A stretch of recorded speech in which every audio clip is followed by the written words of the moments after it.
əslində regional təsirlərdən danışmaq istəyirik. Azərbaycana, Ermənistan mediasına yayılan iddialarla bağlı, amma Trampın açıqlaması da diqqət çəkir. Öncə istəyirəm onu təhlil eləyək və dəyərləndirmənizi alaq. Tələsik gedəndə Ağ Evə və orada situasiya otağının hazır olmasını, komandanın orada gözləməsini tapşıranda düşünülən o oldu ki, danışıqlarla bağlı hansı addım atılacaq. Amma indi Trump deyir ki, Makron tamamilə yanlış anlayıb, məsələ daha ciddidir. Həqiqətən də iddia olunduğu kimi bir neçə senari var idi. O senarilərdən biri də daha geniş bir müharibənin başlanması və müttəfiqlərin İsrailə köməyə, digər İranın da müttəfiqlərinin ona qoşulması. Bu mu baş verir? Bilirsiniz, bir mənalı demək çətindir. Ona görə mən düşünürəm ki, iki ssenari var. Birinci ssenari Amerika Birləşmiş Ştatlarının İsrail tərəfində bu münaqişəyə qoşulmasıdır. İkinci ssenari isə məhz sülh danışıqlarına getməkdir. Ona görə ki, Amerika Birləşmiş Ştatları da, İsrail də elan edib ki, əgər İran öz nüvə silahının istehsalından və balistik raketlərin istehsalından imtina eləyərsə, bu baxımdan müharibəni, yəni hərbi əməliyyatları dayandırmaq mümkündür. Bilirəm ki, məhz Donald Trump'ın bu cürlə bəyanatlar verməyin bir məqsədi də məhz İrana təzyiq eləməkdir. Amma hansı tədbir görüləcək? Konkret olaraq bu günləri demək çox çətindir. Onu dünyanın bütün siyasi şərhçiləri, analitikləri anlaya bilmirlər. Ona görə ki, Trump'ın bəyanatlarında çox ciddi məqamlar var. Birincisi odur ki, Trump müraciət edib ki, bütün Amerika vətəndaşları İran ərazisində olanlar oradan təcili çıxmalıdırlar. Ondan sonra hətta Tehran əhalisinə müraciət edib ki, şəhərdən çıxın. Yəni bu bəyanatların arxasında nə dayanır? Məlumdur ki, hansı səbəblərdən belə bir bəyanatlar verilir. Ona görə bir mənalı demək ki, Amerika Birləşmiş Ştatları qoşulacaq, qoşulmayacaq. Hesab edirəm ki, bu bir həftə ərzində bu məsələ öz nəticəsini tapacaq. Amerika Birləşmiş Ştatları məsələsinə toxunduq. Həmçinin də biz əslində birinci hissəmizdə Husilərdən bir açıqlamanı da gördük ki, vurğulandı ki, əgər Amerika Birləşmiş Ştatları və Böyük Britaniya kömək eləyərsə İsrailə, o zaman biz də və digər müttəfiqlər İranın yanında olacaq. Bu əslində çox, belə deyək, qorxuducu bir senaridir, əgər bunlar baş verərsə. O zaman İran rejimi ilə bağlı biz bilirik, İsrailin istədiyi var. Xamneyinin hədəf olduğunu açıqladılar. Daha sonra Trump'ın belə bir şeyə veto qoyduğu ilə bağlı da açıqlama gəldi ki, Xamneyinin öldürülməsinə veto qoyub Trump. Bu arada bütün bunların fonunda Pəhləvilərdən nümayəndənin yenidən ortaya gətirilməsi, onun yenidən ekrana çıxmasını biz gördük. Həqiqətən Qərb burada birdir, bir addımlayır. Rusiya-Ukrayna cəbhəsindən fərqli olaraq biz görürük ki, İrana münasibətdə Amerika, eyni zamanda Avropa ölkələri birdir və İrana qarşıdırlar. Tam olaraq əllərində plan nədir? Bir mənalı demək çox çətindir. Yəni rejimin devrilməsini istəyirlərmi? Əlbəttə ki, ürəklərindən keçir rejimin dəyişdirilməsi, xüsusi olaraq Amerika Birləşmiş Ştatlarının və Böyük Britaniyanın və bunun səbəbləri var. Bilirsiniz ki, vaxtı ilə şah dövründə ABŞ-ın və Böyük Britaniyanın neft şirkətləri İranın zəngin neft ehtiyatlarından istifadə edirdilər. Və şah rejimi devriləndən sonra, yeni rejim yaranandan sonra onların bu şirkətləri bundan uzaqlaşdırılıblar və bu baxımdan məhz həmən o ABŞ-ın, Avropanın maraqları İrana qalır. Bilirsiniz ki, İran həddindən artıq zəngin dövlətdir. Onun neft ehtiyatları dünyada 4-cü yeri tutur, qaz ehtiyatları isə 2-ci yeri tutur. Bu baxımdan qlobal neft şirkətləri üçün çox maraqlı bir dövlətdir. Ona görə burada siyasi maraqların üstünə həm də iqtisadi maraqlar da gəlir. Bu birinci məsələ. İkinci məsələ əlbəttə ki, İsrail daim olaraq Amerika Birləşmiş Ştatları müttəfiq olub regionda və Amerika Birləşmiş Ştatları daim olaraq İsrailə dəstək verib. Və İranın bugünkü rejimin rəhbərlərini açıq-aydın elan eləmək ki, biz məhv eləyəcəyik və bunun üçün artıq sözdən başqa da balistik raketlərin əldə olunması faktoru var və nüvə proqramının da çox güman ki, son dövrlər artıq nüvə başlığının yaradılması üçün kifayət qədər zənginləşmiş uranın silahın əldə olunması faktorları, bunlar hamısı əlbəttə ki, təhlükə yaradır ABŞ-a və Avropanın yaxın şərqdəki olan müttəfiqlərinə. Murad bəy, çox üzr istəyirəm, yeni bir xəbər var və son dəqiqə xəbərinə görə bunu İranın Mehr Agentliyi paylaşıb ki, İran Mossadın binasını raketlə vurub. Bir daha qeyd edək ki, son dəqiqə xəbərinə görə hazırda İran Mossadın binasını raketlə vurub.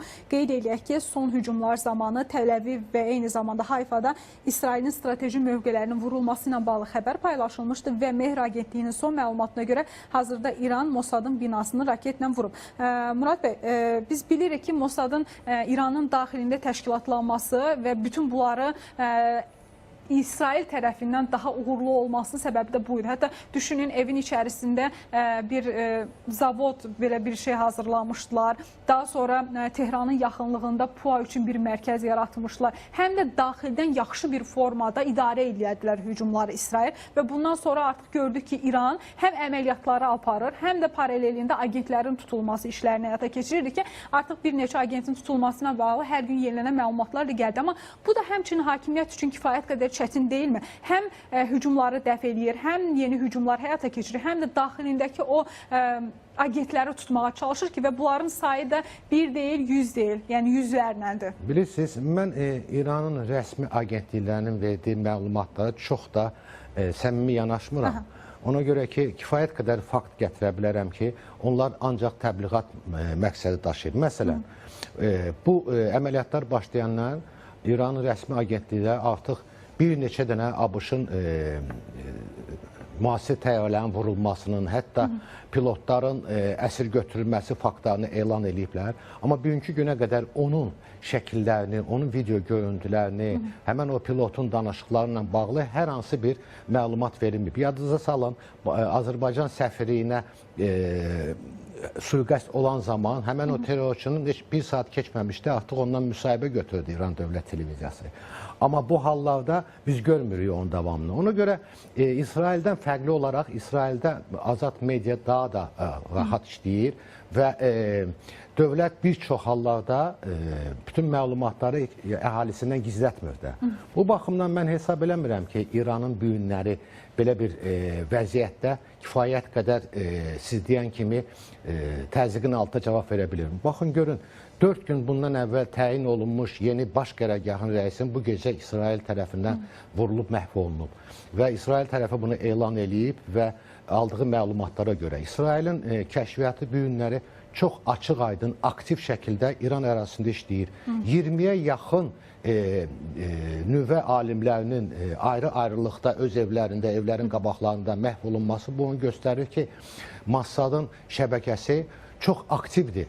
Və bunun da səbəbləri var. Səbəbləri ondan ibarətdir ki, İranda olan əhalinin dövlətlə, hökumətlə ciddi problemləri var. Bizim yadımızdadır ki, İranda rejim... Amma bu son günlərdə biz görürük ki, İranda əhali sanki rejimin ətrafına daha da toplaşıb. Çünki hətta İranlı sakinlərin, İranın müxtəlif ərazilərində olan vətəndaşların bu açıqlamaları olur ki, bizim rejimdən problemlərimiz var. Düzdür. Lakin əgər düşmən varsa, bir xarici düşmən varsa, o problemlər buna heç bir aidiyyatı yoxdur və onlara bu problemlərin aidiyyatı olmadığı üçün biz həmin o hakimiyyətdə fərqi yoxdur kim olsun, onun ətrafında birləşəcəyik. Daha sonra artıq içəridəki problemlər bizim problemlərimizdir. Siz necə görürsünüz? Yəni, həqiqətən hazırda vətəndaşlar sanki rejimin ətrafına İsrailə görə birləşiblərmi? Mən deyə bilmərəm bunu. Ona görə ki, müxtəlif mövqelər var. Vətəndaşların içində rejimə qarşı olan istənilən kənar addımları dəstəkləyənlər də var. Və bir şey nəzərə almaq lazımdır ki, İran qapalı bir dövlətdir və İranda rejimə qarşı çıxan insanlara qarşı çox zülm edilib. Biz görmüşük axı bunun hamısını. Bu son dövrlərdə İrana əhaliyə qarşı, onlar etiraz elədiyi insanlara, qadınlara qarşı hansı hərəkətlər eləyiblər. Nəzər almaq lazımdır ki, İranda əhali çox qorxur da bunu açıq elan eləməyə. Amma düşünürəm ki, İsrailin də taktikasına fikir verir. Netanyahu'nun bəyanatı açıq-aydın İran xalqına müraciətlə bildirir ki, bizim hədəfimiz siz deyilsiniz, bizim hədəfimiz bu bugünkü rejimdir və o rejim ki, doğrudan da İran xalqının özünün də inkişafına, İran dövlətinin inkişafını da qarşısına alır. Mən bir qədər bundan əvvəl dedim ki, İranın kifayət qədər imkanları var ki, iqtisadi cəhətdən inkişaf eləsin. Amma buna baxmayaraq rejim bu dövlətin olduğu vəsaitləri, milyardlarla vəsaitləri və raket və nüvə proqramlarında xərclədi və bu 20 ilin, 30 ilin xərclədiyi vəsaitlər bir gecənin içində, 2 gecənin içində İsrail tərəfindən məhv olunur. Və xalq soruşmalıdır öz dövlət rəhbərlərindən ki, bəs bu nəticəsi niyə belə oldu? Aydındır. Digər yenilənən xəbər var. İstəyirəm ki, Murad bəy onu təqdim eləyək və onun üzərində də fikirlərinizi alaq. Belə ki, İsrail qırıcıları Türkiyənin hava məkanını pozub. Bu barədə Hürriyyətdən məlumat verilir. İsrailli pilotlara Türkiyə hava məkanını tərk etmək əmri verilib və bir daha qeyd eləyək ki, İsrail qırıcıları Türkiyənin hava məkanını pozublar və İsrailli pilotlara Türkiyə hava məkanını tərk etmək əmri verib. Türkiyə məsələsinin burada həmçinin digər bir önəmi var.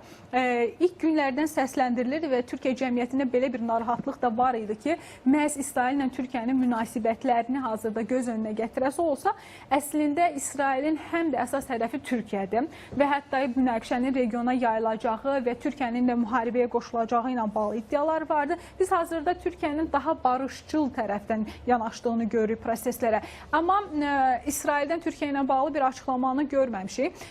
Siz necə dəyərləndirirsiniz? Həqiqətən də İsrailin əsas hədəfləri içərisindədirmi Türkiyə?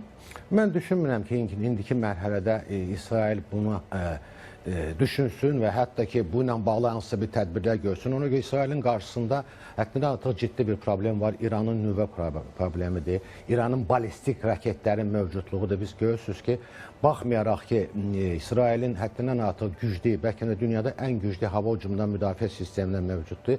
Amma yenə də İran kütləvi balistik raketlərini atəş açdığına görə bu real təhlükə yaradır İsrail üçün. Bu baxımdan İsrailin əsas məqsədləri, bu günləri İranın nüvə proqramının qarşısını almaqdır, İranın balistik raketlərinin istehsalının qarşısını almaqdır, İranın həmən o balistik raketləri əldə elədiyi, saxlandığı yerləri, bazaları məhv eləməkdir və s. Əsas məqsəd budur. O ki, qaldı Türkiyə ilə İsrailin mövqeyinə, münasibətlərinə. Bununla bağlı mən düşünürəm ki, sizlər fikir vermişsiniz bəlkə, Amerika Birləşmiş Ştatlarının prezidenti Türkiyə prezidenti ilə də əlaqələr saxlayıb, danışıqlar gedir və bu da məhz İsrail ilə Türkiyənin arasında olan münasibətin hardasa yumşalmasına gətirib çıxadacaq və son dövrdə biz axı Türkiyənin prezidentindən də bəyanat eşitdik ki, Türkiyə vasitəçi olmağa hazırdır bu münaqişənin diplomatik yollarla həll olunmasına. Hesab edirəm ki, əgər bu istiqamətdə fəaliyyət gedərsə, verilişimizin əvvəlində biz toxunduq iki ssenariyə. Əgər İran tərəfi razılaşacaq nüvə proqramını dayandırmaq, danışıqlar başlayacaqsa, burada Türkiyənin rolu məhz vasitəçi kimi də öz göstərə bilər. Aydındır. 1-2 dəqiqəmiz var. Həm də ərəb ölkələrinin istəyirəm ki, münaqişəyə münasibətindən danışaq. Ərəb ölkələri 20 ərəb ölkəsi İsrailin bu hücumlarını pisləyiblər və müraciət ünvanlayıblar. Ərəb ölkələrinin İranla münasibətləri bəllidir. Biz daha çox İranın o Şiə hilalının genişlənməsinə o qədər də narahatdılar, yəni ərəb ölkələri. O qədər də xoşlarına gəlmədiyini bilirik və daha çox öz regionuna qayıtmasını istəyirlər İranın. Amma indiki bu məqamda belə bir açıqlamalar da verirlər. Bu sadəcə diplomatiyadırmı, yoxsa İranın yanında olduqlarını mı göstərirlər? Mən inanmıram ki, ərəb ölkələri, əsas ərəb ölkəsi Saudi Ərəbistandır, Birləşmiş Ərəb Əmirlikləridir və Qatardır, bu günləri İranı dəstəkləsinlər. Ona görə ki, siz düzgün toxundunuz. İranın məhz o proksi qüvvələri ilə yaxın şərqdə apardığı siyasətin daim olaraq əleyhinə çıxış ediblər. Amma belə bir prosesin, müharibənin genişlənməsi əlbəttə ki, onların maraqlarına da mənfi təsir göstərir. Məsələn, söhbət gedir ki, Ormuz körfəzini bağlamaq məsələsindən müzakirələr gedir.